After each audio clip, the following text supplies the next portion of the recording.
이 조그맣고 귀여운 문어는 우무문어로 우산과 플랩잭의 생김새와 같다고 해서 우산문어, 영어로는 플랩잭 옥토퍼스라고 불린다. 보통 사람 손바닥 정도의 크기로 20cm 이내인 경우가 많다. 관심을 주니 부끄러운 듯 짧디 짧은 다리로 얼굴을 가리는 모습이 귀엽기만 하다. 디즈니 캐릭터인 덤보를 닮아 덤보 문어라고 붙여진 심해 문어와 헷갈리는 경우가 있지만 비슷한 문어목 우무문어과에 속하지만 차이가 있다. 새끼 덤보 문어는 귀처럼 생긴 지느러미를 팔랑거리며 폴짝폴짝 수영하는 모습이 귀여워 사람들의 관심을 받았지만 사실 오직 새끼일 때만 귀엽다. 다 크면 징그럽게 변한다. 성체의 덤보 문어는 무려 3에서 4m까지도 자라기도 한다고 하지만 우선 문어는 같은 우무문어과이지만 손바닥 크기의 작은 크기로만 자라며 다 자라고 나서도 다리는 여전히 짧디 짧다. 귀여워 보이기만 하는 이 문어는 사실 백기압에 다도 근처의 저온의 수온, 빛 한 줄기 없는 척박한 심해 환경에서도 살 수 있는 생존 능력을 가지고 있다. 지구의 70%는 물로 덮여 있고 그중 90%는 심해 영역으로 아직도 인간이 탐험하지 못한 미지의 영역이라고 알려져 있다. 바다 깊은 곳에 탐험이 어려운 이유는 모두 알다시피 높은 수압이 가장 크다. 맨몸으로는 당연히 도달할 수 없고 튼튼한 장비로도 그 수압을 견디려면 엄청나게 튼튼한 형태여야만 한다. 10m 수심으로 들어갈 때마다 1대기압씩 수압이 증가하게 되고 해저 10km 되는 지점에서는 1000기압이라는 무시무시한 압력을 받게 된다. 1000기압이란 것은 1제곱cm 정도의 영역에 1000kg이나 되는 무게를 올려놓은 것과 같은 힘을 말한다. 인간의 몸에 이런 힘이 가해진다고 생각하면 어떻게 될지 생각만 해도 끔찍하다. 이런 환경에서는 아무리 두꺼운 철판으로 만든 잠수함이라고 하더라도 내부에 공간이 있다면 찌그러져 버리고 말 것이다. 하지만 신기하게도 이렇게 어둡고 춥고 또 수압까지 어마어마하게 높은 곳에도 다양한 생물들이 살아가고 있다. 대왕 오징어도 과거부터 사람들의 상상력을 자극해오던 심해 생물 중의 하나이다.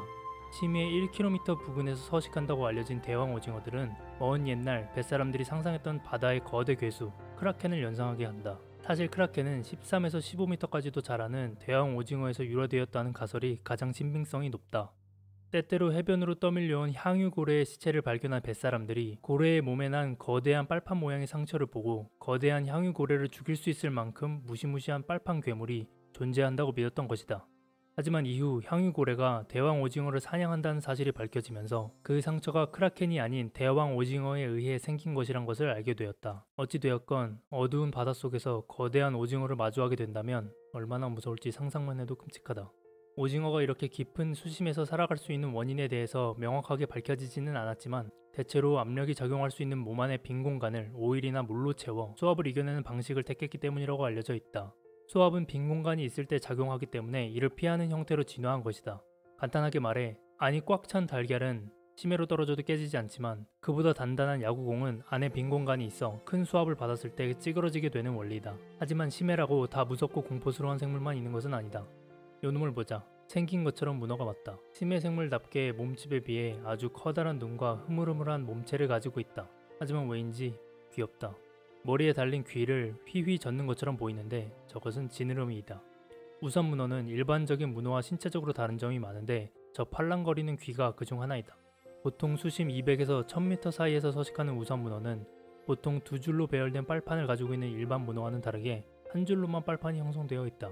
다리 말단부에는 다른 빨판보다 큰 빨판이 5개 정도 붙어있는 특징도 있고 우선 문어의 신체는 다른 심해 생물처럼 젤리처럼 몰랑몰랑한 몸을 가지고 있어 물 밖으로 나오게 되면 중력을 이기지 못해 죽어버리게 된다.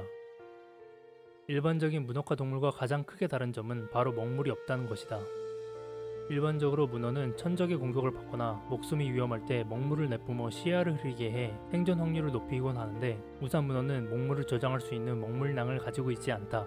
뿐만 아니라 물을 제트기처럼 내뿜어 추진력을 얻어 헤엄치는 문어들과 달리 추진력을 얻을 만큼 강한 물을 내뿜지도 못한다. 강력한 근육이 발달되지도 않아 그냥 먹고 떠다니는 일밖에 할 줄 모르는 귀여운 녀석이다.